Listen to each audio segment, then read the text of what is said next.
Welcome to the Playmakers podcast, covering everything from youth sports to national sports in and around upstate New York. Let's go! Welcome to the Playmakers podcast, episode 3. I'm your host, Derek Dyer. I'm with my co-host, Mo Jackson. Yeah. Today's episode, we got the Jackson 5 Playmakers of the Week. We also have the Game of the Week that will be with East High School and Wilson. We have exclusive interviews with offensive coordinator for East High School, Brent McGill. And who else do we have on the podcast? We have Dion Edwards, right, quarterback for the Wilson Wildcats. So we got two of the monsters' heads from each program. So like I said, the game of the week this week is East versus Wilson. Yes, sir. Man, yes, sir. This is the game that everybody's been looking for. Everybody's been looking forward to this game from week one. We try not to, we try to take it 1 week at a time. Right. But we're here. It's here now. It's here now. I mean, let's talk about East a little bit, right? Yeah. What we've seen. I've watched them live. You watched them live. East is fast, man. Yeah. Fast. And I mean, outside of just 7. Yeah. They have playmakers. Yes, sir. Yes, sir. They got the kid, Freddie. Right. Freddie Brock. Yes. Electrifying. He's a playmaker. Definitely. He is definitely a playmaker. But they got guys in the right spot. Right. They just added a new wrinkle to their team that could take them far. They got a power running game. Yes. That's going to work for them. I'm looking forward to it, man. And I know this game is going to be, all it's hyped up to be. Yeah. I'm gonna be there early with my Right. popcorn. I got my nephew playing over at Wilson. He is as pumped up as can be. So shout out to Nasir King, and Let's talk a little bit about the Wilson Wildcats, right? Yeah. I mean, later on, you're going to see an interview with their starting quarterback who transferred Dion, right? But let's talk about a little bit about their playmakers and what they've done this year, trying to repeat off of last year's victory. Yeah, man, they got playmakers everywhere. Right. They're a very solid team. They got playmakers on the offensive side of the ball as well as the defensive side of the ball, and some of the best playmakers in the city. Yes. And Ricky Gamble, and Desi. Yes. Dion has come over and fit right into that bunch. Right. So I think they got better from last year, and so this game is going to be really good to watch. It's going to be a fast game, fast-paced game, and I'm just looking forward to seeing what the clock is going to show. Absolutely. I mean, we got 2 of Section 5's best receivers, right? We got Seven McGee and we got Ricky Gamble. Yeah. I mean, I'm almost sure we're going to see big plays all day long. It's going to really come down to who can stop who can make who be uncomfortable during the game. Exactly. Yeah, and I believe it's going to come down to the coaching staff. Yeah, me too. Who's done their homework, who is more prepared their team for the moment, and then the guys going out there and executing. Right. That's all due to what the coaches have done during the week. So it's just going to be a solid game. If you're not aware, they are playing 2 p.m. 2 p.m. Saturday, or is it changed to 3? 3 p.m. I did see 3 p.m. Okay, so 3 p.m. on Saturday. Over at the new Marina Dodge Stadium. Well, not the new, but the newly named Marina Dodge Stadium over on Broad Street. So I'll be there. Come sit with the Playmakers podcast. We can talk it out and talk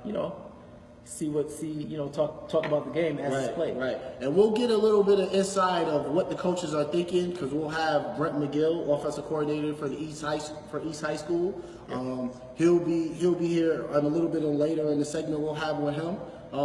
Brett was a former defensive player for East, and now he's the offensive coordinator. So we can ask him a little bit of questions and see what he got prepared for this game. Right. I don't think he's gonna give us anything. I don't think so either, but we can ask.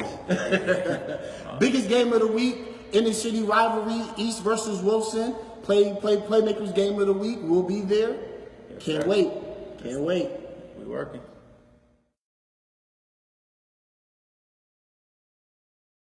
Welcome back to the Playmakers podcast, episode 3. I'm your host, Derek Dyer, with your co-host, Maurice Jackson of the MJ School. We're here again at the MJ School. With us today, we have Wilson Wildcats quarterback Dion Edwards. Dion, thank you for coming to the podcast. Thanks for coming through, my man. Appreciate it. So we're going to jump right into the interview. Dion, wanted to talk to you a little bit about your transitions from Pop Warner till now. Coming in through the different things that you have done, how the different situations that you put in to help you grow into the man you are today, and put you in the position you are today to be with the Wilson Wildcats with the chance to repeat as Section 5 champions? Basically, from Pop Warner, I wasn't really always a superstar. I was always more not so good player in the team. But then after I got done with my last year at Pop Warner, I realized I really wanted to play football. So then I really started putting in work to perfect my craft and become a better football player. And I just been working for ever since, and then got me where I am today. Tell me a little bit about what you did this summer to give you confidence to come into this program and help them lead them back to Section 5 championship. Well, this summer I went down and played with 4 or 5-star athletes in Atlanta this summer, so that prepared me. Right. So, 'cause I never played with athletes like that. The game much faster than that, so it took me a whole half to get used to. Right, I bet. Good experience for you. Yeah, great experience. And I heard nothing but good things with you down there. You know, I heard a lot of people, was asking, how are you not rated? I heard you was placing the ball in the places you need to do it and taking the drops and the steps that you needed. So kudos to you, man, because it's a lot when you go down there with no recognition and you're going with the 4 and the 5 stars who already signed or already got big names, offers, and you're coming out there and they're like, who is this quarterback? And then they're like, well, who is this quarterback, right? Exactly. So that's great for you, man. Great exposure. Good job, man. Good job going down there, opening those eyes for yourself.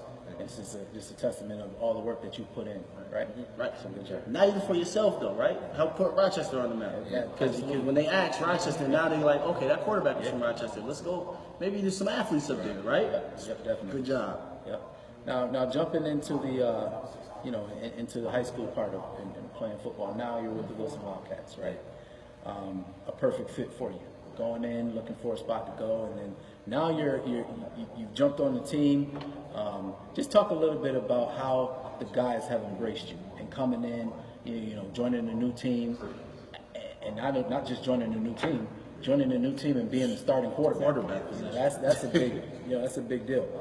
But how has the guys reacted to you coming in and becoming a given leader? Right. They welcome me in with open arms. They welcome me like I've been there since I started with them since they like 6th, 7th grade. Right. So it's like nothing really changed. Yeah. So you had to come in and you naturally you got to come in and show that you can play. Right. But it's good to see that those guys that has already won a championship, looking to repeat, can bring in a key part of their program and embrace you, bring you in and talk about you, and have confidence in you to lead them to that big game. Big kudos to the coaching staff. Definitely. Right? Huge kudos to the coaching staff. Because that's not an easy job. It's not an easy job to get these guys to believe in the decision they made in bringing in a new quarterback to lead them. You're talking about a coaching staff that's humble, right? Because you got to be humble to make that decision. Yeah. Right? We're Section 5 champions. Right. And we're bringing a lot of pieces back. Right. And now we have somebody who transferred in. We don't really know his game, and we give him the keys. Right. That's humility right there at its finest when the coaching staff, right? That's not egos. You can't have an ego when you make a decision like that, right? Definitely. So kudos to the coaching staff. Kudos to the Wilson program because you're doing a great job. You're doing a great job. Yeah. Wanted to talk to you a little bit about this week. Huge game, right? Huge game, rivalry game. Great athletes on both sides. Everybody wanted to talk about this game week 1. Right. Take it one game at a time. Right. But now it's here. It's here. We got Wilson Wildcats versus the East High Eagles. East Eagles, right? So let's talk about that matchup. I don't want to talk about any specifics, scheme-wise, but it's a big game. How are you going to approach the game and go about taking care of business? We're just gonna approach the game like it's another game. Ain't nothing really about it. We're gonna play our game. We're gonna do what we gotta do. That's simple. Yeah, that's the answer. That's the player's answer right there. That's the great answer. Right? You want to go beat them. But us fans gotta hype it up. Right. We gotta ask you these questions. But that's a great answer. That's the way it's supposed to be. Take every game as just another game and go out there and do your job. Absolutely. You got a game plan. Go execute that game plan. Right. And then let the chips fall where they may. Smoke clears. We're gonna look at the scoreboard and see what happens. So I wanted to ask you. Everybody knows the Rickies and the Desies and the Nas and you. Yeah. Tell me a little bit about some players on the team that we might not be aware of that's helped the team this far. Actually, my whole line. That's like I couldn't do what I could do without them. So Right. I want to give a shout out to them. I can't do nothing without them. Right, offensive line, man. Them hogs, man. Y'all got time, and I see y'all open up holes for your running back. So definitely shout out to that offensive line. Absolutely. Another player is our middle linebacker, Mir. He had 14 tackles last game. He go and notice. They talk about everybody else, Junie, Javon, Nas, Stone, Ricky, but he go and notice. He's the key to the defense. Nice. Good stuff. That's great, man. Listen, it's always good to hear some other names, right? Because them young men is battling on the field as well, and they might not get the recognition, but as long as the quarterback know who you are, you good, right? Exactly. Yeah. Quarterback know who's the middle linebacker. Right. He's shouting you out. That's a good outfit that y'all got going on over there. So, and then lastly, we want to, a little bit about yourself. And we all watch the NFL. Who's a player that you like to compare yourself to, or who's your favorite player in the NFL and why? My favorite player is Tyrod Taylor. Actually, my team, they call me Tyrod Taylor. Yeah, man. They say I play just like him. Great comparison. Yeah, That's a great comparison. Great comparison. Just like you. Yeah. Like yourself, you've been through a bunch of stuff, before you actually landed a spot. Yeah. Tyrod went through the unthinkable before he could get in the spot. They had to get people to trust that he was a quarterback. A little undersized. You're a black quarterback, so everybody's going to label you a runner, right? So both of you guys sit in the pocket. You make plays. You extend plays. Don't turn the ball over. Don't turn the ball over. Right. And it's worked for you. Right. To the point to where he's a solidified starter in the NFL, and you've got the keys from a Section 5 championship team. Right. So it all fits. That's a perfect comparison. That might be that's the best comparison so far on Playmakers So podcast. Definitely. I mean, I can see it all day. That comparison is great. I mean, Western New York right now, the Buffalo Bills, I think they will be begging to have Tyrod Taylor, right? But that's a testament to him. If you leave a team and they look real shaky after you leave, that's a testament to you because the leadership. Yeah. I mean, he didn't have that many pieces around him last year, and he brought them to the playoffs. After how many years was that? 19. 19 years. 19. And then you let him go? 19. You know what I call it? I call it the curse of Flutie. Yeah. No. Well, I don't want to date myself, but it's the curse of Mo Jackson. Dude, they hadn't made the playoffs since the year before they released me.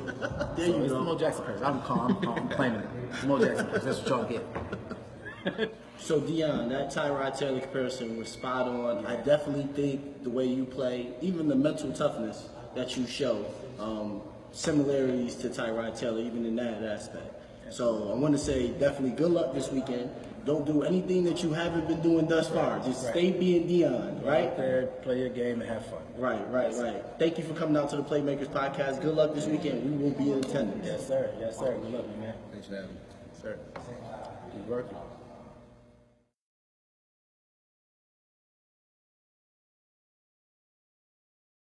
All right, welcome back to the Playmakers podcast. We're here with our coaches section. We got East High offensive coordinator and a good friend of ours, Brent McGill, here. Thanks for coming through, Brent. Appreciate you coming through. Stopping through, Brent. Yeah. Brent, we're gonna give you the floor a little bit. Just tell us a little bit about yourself and your journey from your playing days and to now. So, like you said, my name is Brent McGill. I'm a graduate of East High School, 2006. Was privileged to play on two sectional championship teams, 2004 and 2005, as well as being 2005 All-Greater Rochester. Nice. Okay. So Brent, I want to talk to you a little bit about that transition. I mean, it's a blessing to be able to coach at your alma mater, right? Absolutely. So being a former Section 5 player, AGR player, how has that transition been going basically back home and coaching guys and putting them in the same positions you was in? Like you said, it's home. East High always felt like home to me, so when I graduated, going back, my little brothers were there at the time, so I was always around the building. And Coach Banks, who was the defensive coordinator at the time, was always on me, come back and coach. Right. So when I finally got my work schedule straight where I had the time to do it, man, it just felt like the right move to make.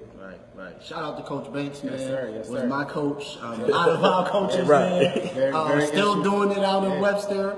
Great job with his lacrosse program as well, bringing that into the city. So shout out to Coach Banks, man. Very influential in a lot of kids' lives. Appreciate you, my man. Right. So Brett, the elephant in the room. You got a big game this week, right? Absolutely. Big game. You got a tall task. You got to go up against that Wilson defense. We're not here to talk about schemes or anything like that, but just give us a little bit of how the guys are around the locker room today. On the East, over at East High. Are the players loose and looking forward to the game and talking about it freely, or do you see a lot of nervousness and things like that? Oh, nah, man. They pretty open about it. They know what we're up against, and they're looking forward to meeting the challenge. I mean, anytime you do a competitive sport, if you're not up to the challenge, man, you shouldn't really be doing it. So I think they're prepared. They're ready to go. Nice. It's good to hear. It's going to be a good game. Right. So with winning comes some added exposure, right? Absolutely. And with new head coaches, 2 new head coaches, you a new offensive coordinator coming out to a fast start, putting up points every week. How have y'all been able to keep your team grounded and keep them leveled and ready for practice and hungry every week, every day of practice? Well, I mean, that started in the off season. We just preach hard work, dedication. We like to tell them there's no shortcut to success. Right. You have to work hard. You have to do it each and every day. And for the most part, they've done it, and it's starting to show in the field. So we just got to keep it up. We never let them get too comfortable. We have to switch the practice style up sometime, do different things just to keep them on their toes, keep them guessing. Yeah. Makes sense. Right. Keep them engaged at all times. Right. Now, in closing this segment out, I always like to, give credit where credit's due. Now, everybody knows Brent from being on the defensive side of the ball as a player, smashing people, making plays, winning the game, hurting people, making plays from the defensive side of the ball, right? But now you're running an offense. So that just goes to show how you're a student of the game, and that's something that me being playing at the level that I played, Derek playing at the level that he played, something that we can appreciate. We need a lot of guys like that around this area for our youth to get to know how to approach the game. It's not just you're not just a football player, you're not just a linebacker.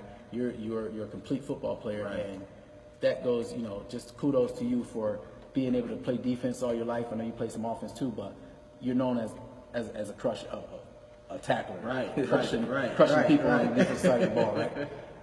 But now, like I said, you're running an offense, and that's just just a testament to your hard work and you wanting to be a complete football mind. Right. So that staff, the East staff, like Brent, Coach Van.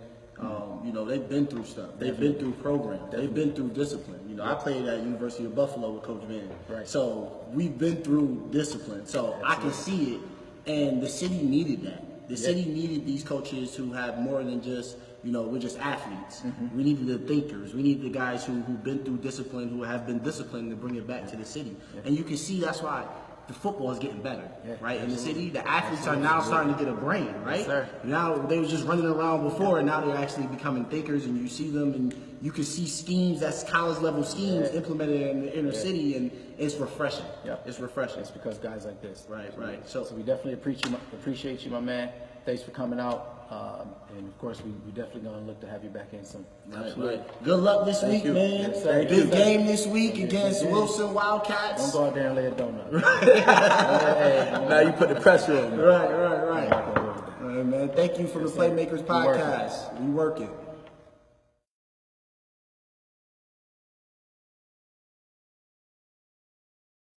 Welcome back to the Playmakers podcast. In this segment, we are going to go through our very first Jackson 5 Players of the Week. Here we're going to spotlight 5 top performers of this week's action in Section 5 football, and we're going to crown one player the top performer of the week, where he will be able to come into the MJ school, get 2 free weeks of training with myself here at the school. He's also going to be interviewed on the Playmakers podcast and going to receive some nice Playmakers podcast and MJ school gear. So let's get right into it. The number 5 spot this week, we got East High's Freddie Brock. Freddie came out this week. He had 6 catches for 122 yards and a touchdown. He also had another touchdown that got called back. But the reason Freddie made this list wasn't because of the numbers. Freddie was electrifying out there. I was at the game. I watched the game. He made some plays, and he made plays continuously. And that's how he got to being the number 5 player of the week. Number 4, we had Greece Arcadia's Cayman Cremedy. Kamen Crumedy carried the ball 51 times in the football game. What? 51 times for 259 yards. It was a low-scoring game, but carrying the ball 51 times tells me that he controlled the football game for the 4 quarters that they played. So kudos to you, Kamen, for being able to carry the ball that many times. Hopefully you don't have to do that much more in your career. I hope ever again, but great job without any fumbles, I might add. Number 3, Freddie June Jr. 5 touchdown night from Freddie June over at Irondequoit. He threw for 3 and ran for 2 more. Freddie had a solid game. He's been a top performer week in and week out. So Freddie June Jr., number 3 player of the week. Number 2, we're gonna move over to the defensive side of the ball. We got Dante McGowan over at Wilson. Dante's been flying under the radar, but this past week he had 12 solo tackles. He had 2 pass deflections. He had a fumble, a forced fumble that was recovered for a touchdown, taken to the house. So Dante has been all over the field. Whenever there's a tackle being made, he's either solo tackling or assisting the football on all tackles. So great job to Dante for working hard and making the list. And last, and our top performer, our Jackson 5 top performer of the week goes to Pinyan's Will Rogers. Will completed 30 of 40 passes for 388 yards. He had 3 passing touchdowns, 2 two-point conversions, and then also carried the ball 9 times for 28 yards and a touchdown. So he had a pretty busy night. They had a big win against Geneva. I was actually at that game as well, but they controlled the game. They were a really good team, and Will led the show. So kudos to you guys, Will. We'll be reaching out to you for all your things that you receive, and that's your first Jackson 5 top performers of the week, brought to you by the MJ School and the Playmakers podcast.